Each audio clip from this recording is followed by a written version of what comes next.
Hari ini adalah Jumat Agung, di mana kita memperingati kematian Tuhan Yesus. Kita akan merenungkan kembali kasih Tuhan Yesus yang luar biasa yang diberikan kepada kita semua. Saya mau mengatakan sesuatu kepada saudara, bahwa apapun yang kita alami hari-hari ini dalam pandemi COVID-19 dan krisis ekonomi, kita harus tahu bahwa Tuhan Yesus sangat-sangat mengasihi kita semua. Yang paling penting kita harus mengerti bahwa kasih Tuhan Yesus kepada kita adalah supaya kita diselamatkan. Melalui segala peristiwa ini, kita harus ingat seperti yang terdapat dalam Roma 8 ayat 28 yang berkata, kita tahu sekarang bahwa Allah turut bekerja dalam segala sesuatu, baik enak maupun tidak enak, untuk mendatangkan kebaikan bagi mereka yang mengasihi Dia. Apakah saudara mengasihi Tuhan Yesus? Kalau saudara berkata ya, berarti ayat ini buat saudara dan juga buat saya. Saya percaya melalui semua yang terjadi, kita yang mengasihi Tuhan Yesus akan makin serupa dengan gambarnya. Melalui semua yang terjadi juga, mereka yang selama ini tertidur, suam-suam kuku, mati rohani akan dibangunkan kembali.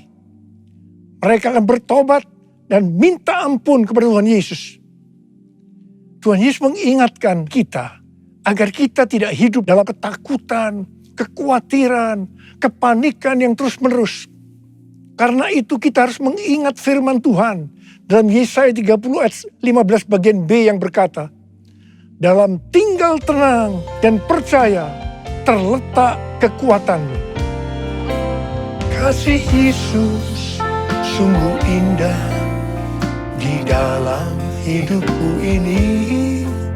Sungguh manis, lebih manis hidup bersama Yesus.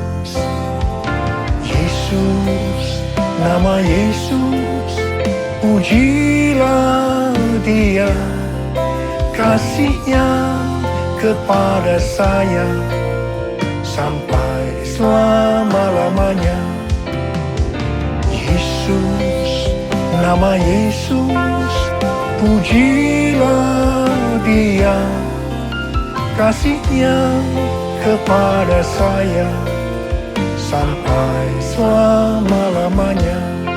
Oh, kasih-Nya kepada saya sampai selama-lamanya.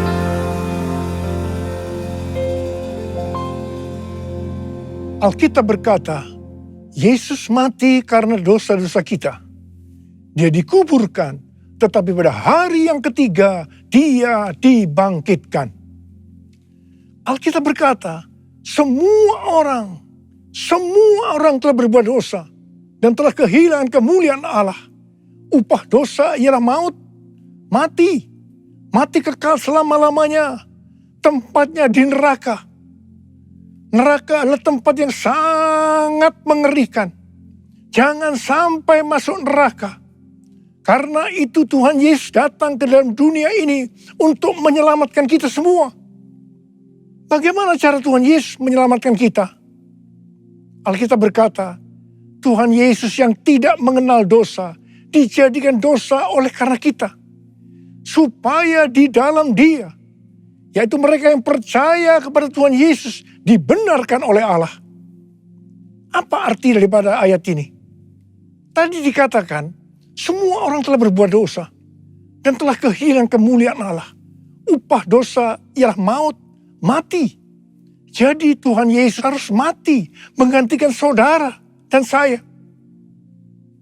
Kalau kita melihat cara mati Tuhan Yesus, saya katakan sangat-sangat tidak manusiawi. Alkitab menuliskan ada 10 tahap penderitaan Tuhan Yesus dari Taman Getsemani sampai Golgota. Sangat mengerikan. Tahap yang pertama, ketika berada di Taman Getsemani, Tuhan Yesus berdoa kepada Bapa dalam keadaan ketakutan.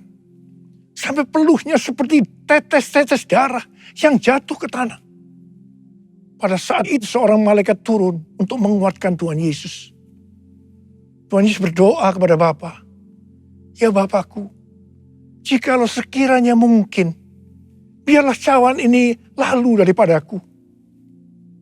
Tetapi jangan seperti yang ku kehendaki, melainkan seperti yang kau kehendaki." Di sini Tuhan Yesus mengajar kepada kita bahwa di dalam doa kita boleh menawar, tetapi jangan memaksakan kehendak. Bagi yang sekarang dalam keadaan ketakutan, kita harus ingat bahwa Tuhan Yesus pernah mengalami ketakutan untuk menebus dosa kita semua. Karena itu datanglah kepada Tuhan Yesus. Dia pasti mampu dan mau menolong kita semua. Tahap yang kedua, Tuhan Yesus ditangkap. Dia dituduh dengan bermacam-macam tuduhan. Diludahi, mukanya ditinju, dipukul. Tetapi Tuhan Yesus tidak membalas. Di sini Tuhan Yesus mempraktekkan apa yang diajarkan kepada kita. Agar kita mengasihi dan berdoa bagi orang-orang yang membenci kita. Mengutuk kita, mencaci maki kita. Jikalau kita hanya mengasihi orang-orang yang mengasihi kita, apa jasa kita? Karena orang-orang berdosa pun juga mengasihi orang-orang yang mengasihi mereka. Tahap yang ketiga, Tuhan Yesus dibelenggu dan diadili. Waktu Tuhan Yesus diadili oleh Pilatus, ternyata tidak didapati kesalahan yang membuat Tuhan Yesus harus dihukum mati. Sementara itu orang-orang Yahudi terus berteriak-teriak supaya Tuhan Yesus dihukum mati. Salibkan dia! Salibkan dia! Salibkan dia! Akhirnya Pilatus menyerahkan Tuhan Yesus untuk disalibkan. Tahap yang keempat, Tuhan Yesus dicambuk. Proses awal dari penyaliban, jubah Tuhan Yesus dibuka dan dihukum cambuk. Dua algojo bergantian menghunjamkan cambuk ke punggung Tuhan Yesus. Ujung cambuk itu terbuat dari potongan tulang dan potongan besi. Tiap kali cambuk itu dihunjamkan ke punggung Tuhan Yesus, itu menimbulkan luka yang dalam. Tuhan Yesus berteriak-teriak kesakitan. Darah Tuhan Yesus bercucuran. Tuhan Yesus bermandikan darah. Tahap yang kelima, kepala Tuhan Yesus diberi mahkota duri. Duri ditancapkan di kepala Tuhan Yesus dengan cara dipukul. Sakitnya luar biasa. Darah bercucuran. Tahap yang keenam, Tuhan Yesus memikul salib. Dalam kesakitan, perlumuran darah, ditambah semalaman Tuhan Yesus tidak tidur. Tuhan Yesus harus memikul salibnya. Tuhan Yesus jatuh, bangun karena tidak kuat. Maka Simon dari Kirene disuruh menggantikannya. Tahap yang ketujuh, tangan dan kaki Tuhan Yesus dipaku. Sakitnya luar biasa. Darah bercucuran. Tahap yang kedelapan, Tuhan Yesus digantung di atas kayu salib. Pada saat itu Tuhan Yesus menderita secara lahir maupun batin. Secara lahir, dia merasakan sakit yang luar biasa di sekujur tubuhnya. Dan juga merasa sesak karena ada cairan yang menekan jantungnya. Secara batin, Tuhan Yesus menderita karena Tuhan Yesus melihat semua orang yang lalu lalang menghujat dia. Ahli-ahli Taurat, tua-tua, imam-imam menghujat dia. Bahkan salah satu penjahat di sebelahnya juga ikut menghujat. Tahap yang kesembilan, Tuhan Yesus merasa ditinggalkan oleh Bapa. Sekitar jam 12 siang sampai jam 3 petang, tiba-tiba langit di sekitar Golgota menjadi gelap. Tuhan Yesus gelisah. Tuhan Yesus gelisah. Dan dia berteriak, Eli, Eli, lama sabaktani. Eli, Eli, lama sabaktani. Allahku, Allahku, mengapa engkau meninggalkan aku? Tuhan Yesus merasa ditinggalkan oleh Bapa. Orang yang berdosa pada hakikatnya dipisahkan dari Bapa. Jadi untuk menebus dosa orang yang berdosa, maka Tuhan Yesus harus merasakan ditinggalkan oleh Bapa, dipisahkan dari Bapa. Saya percaya ini adalah puncak penderitaan Tuhan Yesus. Penderitaan lainnya tidak ada artinya dibandingkan merasa ditinggalkan oleh Bapa. Bagi saya, kalau saya tidak merasakan hadirat Tuhan, itu adalah hal yang paling berat dalam hidup saya. Karena itu setiap hari saya selalu menjaga langkah-langkah dalam hidup saya, agar saya terus mengalami hadirat Tuhan. Kalau ada dosa, harus cepat diselesaikan, supaya terus merasakan hadirat Tuhan. Saya berharap saudara juga melakukan hal yang seperti itu. Kalau ada di antara saudara yang sudah tidak merasakan hadirat Tuhan, dan saudara menganggap itu biasa, saudara harus bertobat. Tidak ada yang lebih berbahagia daripada kalau kita berada dalam hadirat Tuhan. Sebab Alkitab berkata, di hadapanmu ada sukacita berlimpah-limpah. Artinya di dalam hadirat Tuhan ada sukacita dan kebahagiaan yang berlimpah-limpah. Tahap yang ke-10. Tuhan Yesus berkata, sudah selesai. It is finished. Ya Bapa, ke dalam tanganmu lah kuserahkan nyawaku. Lalu Tuhan Yesus mati. Tak terukur kasih-Mu Yesus, Kau telah mati gantikan diriku. Kau curahkan darah-Mu untuk tebus dosaku. Layaklah Kau Tuhan dipuji dan disembah dengan segenap hatiku. Layaklah Kau Tuhan dipuji dan disembah dengan segenap jiwa ragaku. Dengan segenap jiwa ragaku.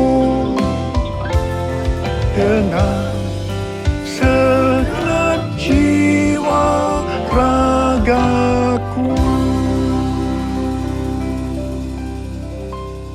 Pertanyaannya, mengapa Tuhan Yesus harus mati dengan cara demikian?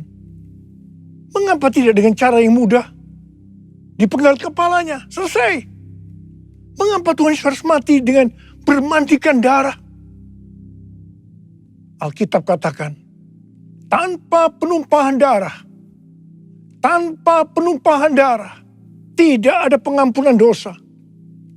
Untuk mengampuni dosa saudara,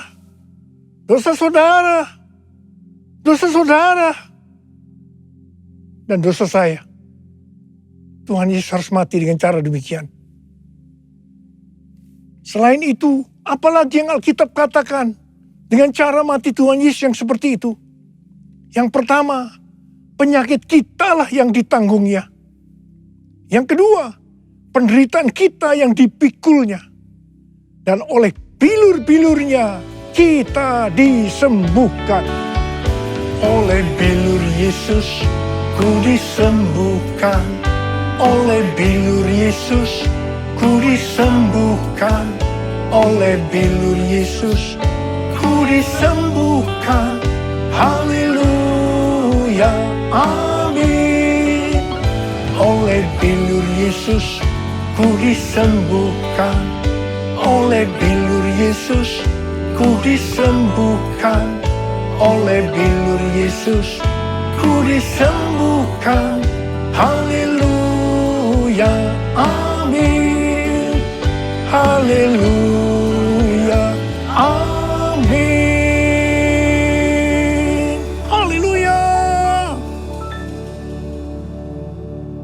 Yesus mati karena dosa-dosa kita. Dia dikuburkan. Tetapi pada hari yang ketiga, dia dibangkitkan. Haleluya. Tuhan Yesus tidak mati selamanya. Tetapi pada hari yang ketiga, Tuhan Yesus dibangkitkan. Apa yang Alkitab katakan? Kalau sampai Tuhan Yesus tidak bangkit. Yang pertama, sia-sialah pemberitaan firman Tuhan. Saya di sini memberitakan firman Tuhan. Tidak ada artinya. Sia-sia. Tetapi puji Tuhan. Tuhan Yesus hidup. Tuhan Yesus bangkit. Pemberitaan firman Tuhan menjadi tidak sia-sia. Hal yang kedua. Kalau sampai Tuhan Yesus tidak bangkit. Sia-sialah kepercayaan kita. Dan kita akan tetap mati di dalam dosa-dosa kita. Demikian juga dengan orang-orang yang mati di dalam Tuhan. Mereka akan tetap binasa. Tetapi puji Tuhan, Tuhan Yesus bangkit. Kita tidak akan mati di dalam dosa-dosa kita. Tetapi kita akan bersama-sama dengan Tuhan Yesus selama-lamanya. Haleluya. Dan hal yang ketiga, kalau sampai Tuhan Yesus tidak bangkit, kita adalah orang-orang yang paling malang dari segala manusia. Tetapi puji Tuhan, Tuhan Yesus bangkit. Kita bukan orang-orang yang paling malang, tapi justru orang-orang yang paling beruntung dari segala manusia. Ada berapa banyak di antara saudara, orang-orang yang paling beruntung dari segala manusia? Saudara angkat tangan. Sebab dia hidup, ada hari esok. Sebab dia hidup, ku tak gentar. Karena ku tahu dia pegang hari esok. Hidup jadi berarti sebab dia hidup. Hidup jadi berarti sebab dia hidup.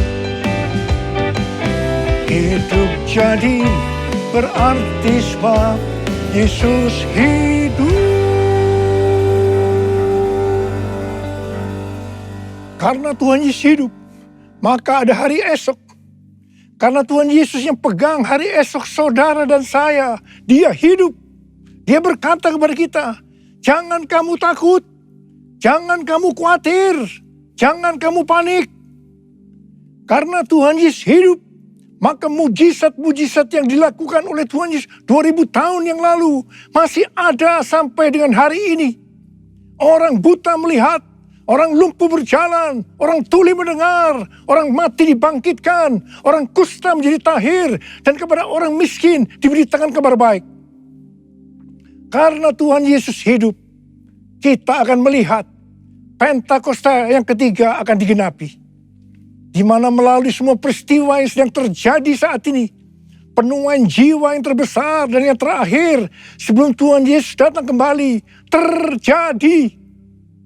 Bangkitnya generasi Yeremia, yaitu generasi anak-anak muda yang dipenuhi dengan Roh Kudus, cinta mati-matian kepada Tuhan Yesus, tidak kompromi terhadap dosa, dan akan memenangkan banyak jiwa. Kepada kita, orang yang sungguh-sungguh dengan Tuhan, akan diberikan kuasa untuk menyelesaikan amanat agung Tuhan Yesus. Karena Tuhan Yesus hidup, maka dia mengingatkan kepada kita, sesuai dengan 1 Petrus 2 ayat 9 yang berkata, tetapi kamulah bangsa yang terpilih, imamat yang rajani, bangsa yang kudus, umat kepunyaan Allah sendiri, supaya kamu memberitakan perbuatan-perbuatan yang besar dari Dia, yang telah memanggil kamu keluar dari kegelapan kepada terangnya yang ajaib. Jadi, dengan kuasa dari Pentakosta ketiga, kita akan menyelesaikan amanat agung. Dan setelah itu Tuhan Yesus datang kembali. Haleluya. Karena Tuhan Yesus hidup, maka memasuki tahun 2022, dia memberikan tema bahwa tahun 2022 adalah tahun paradigma yang baru. Kita diminta untuk tidak mengingat-ingat hal-hal yang dulu. Sebab Tuhan sedang membuat sesuatu yang baru dengan cara yang ajaib. Tuhan akan menolong kita untuk memecahkan masalah-masalah yang kita hadapi dalam seluruh aspek kehidupan kita dengan cara yang baru atau paradigma yang baru. Tuhan mengingatkan agar kita yang sudah percaya dan lahir baru tidak lagi hidup dengan paradigma yang lama atau paradigma duniawi. Kita harus mengarahkan pandangan kita ke depan dan berlari-lari kepada tujuan yang artinya mengejar meskipun menderita untuk mendapatkan mahkota. Masuk surga dengan hadiah, yaitu mahkota surgawi. Darah-Mu Yesus sucikan daku, darah-Mu Yesus bebaskanku, darah-Mu Yesus ubahkan daku, ku dijadikan baru. Darah-Mu Yesus, darah-Mu Yesus sucikan daku, darah-Mu Yesus bebaskanku, darah-Mu Yesus ubahkan daku, ku dijadikan baru, ku dijadikan baru, ku dijadikan baru. Mari saya ajak kita angkat tangan di hadapan Tuhan. Mari kita katakan, Yesus, Yesus, Kau berarti bagiku. Yesus, Yesus, Kau segalanya bagiku. Yesus, Yesus, Kau berarti bagiku. Yesus, Yesus, Kau segalanya bagiku. Kau segalanya bagiku. Kau segalanya bagiku. Angkat tangan saudara. Kita berbahasa roh sama-sama. Sembah Dia. Uriana makana mayara labasang dera labalabala. Oh ralalalalalalalalalalalalala. Oh ralalalalalalalalalalalalala. Oh Tuhan Yesus, Tuhan Yesus, Tuhan Yesus. Oh rialalalalalalala. Berkati anak-anak-Mu Tuhan. Berkati anak-anak-Mu semua. Mereka sedang mengangkat tangan di hadapan Tuhan. Berkat-Mu melimpah buat mereka. Berkat-Mu melimpah. Terima berkat Tuhan. Terima berkat Tuhan. Terima berkat Tuhan. Terima kasih. Tuhan terima kasih. Tuhan terima kasih. Tuhan terima kasih. Tuhan terima kasih dalam nama Yesus. Amin.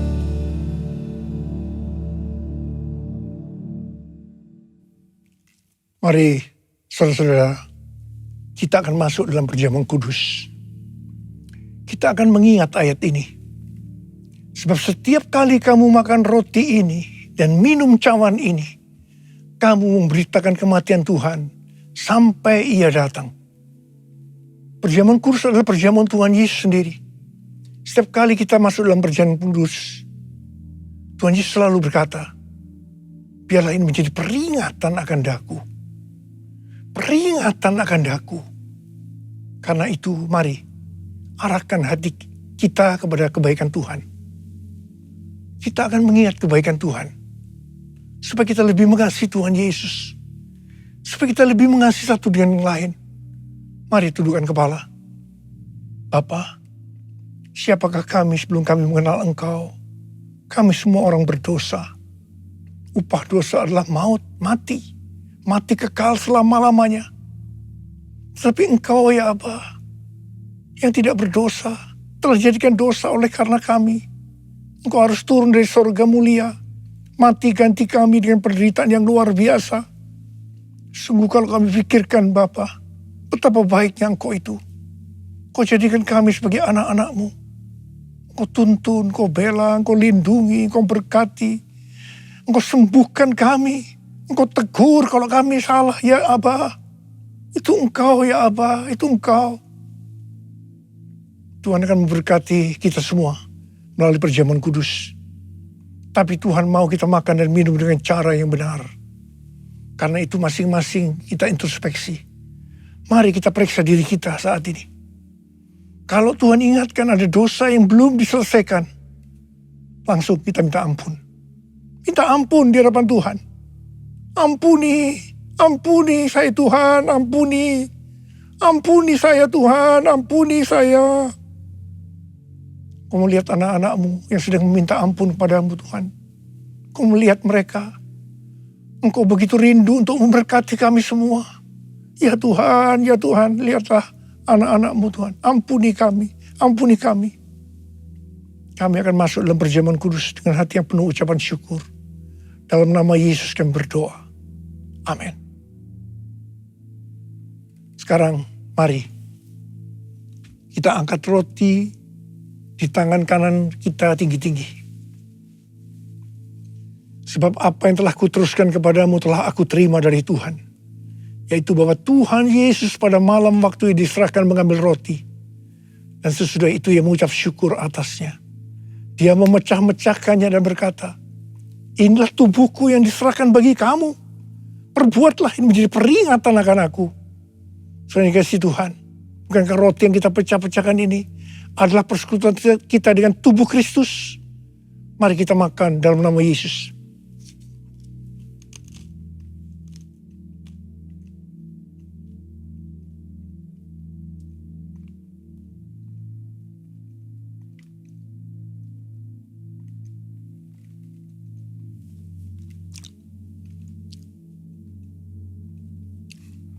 Angkat cawan di tangan kita tinggi-tinggi.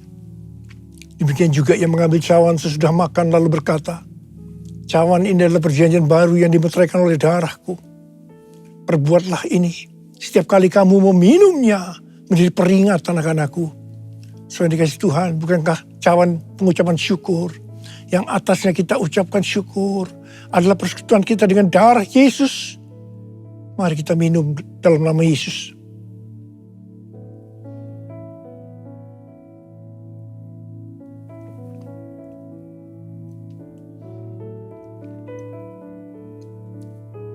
Mari ucapkan syukur dan terima kasih kepada Tuhan dengan suara. Jangan diam, keluarkan suara. Tuhan terima kasih. Tuhan terima kasih ya Tuhan. Kami mengucap syukur ya Tuhan. Terima kasih buat kebaikan-Mu ya Aba. Oh rada bara bara bara bara bara bara. Oh Yesus. Oh Yesus, Yesus, Yesus, Tuhan Yesus, Tuhan Yesus. Bapa terima kasih. Terima kasih. Terima kasih pesan-Mu hari ini. Oleh bilur-bilur-Mu kami semua disembuhkan. Oleh bilur-bilur-Mu kami semua disembuhkan. Terima kasih Tuhan. Kami berdoa bagi mereka yang sakit saat ini. Angkat tangan saudara yang sakit, yang memerlukan kesembuhan, yang memerlukan mujizat Tuhan. Sembuh dalam nama Yesus. Sembuh dalam nama Yesus, mujizat terjadi. Terima kesembuhan, terima mujizat Tuhan, terima. Terima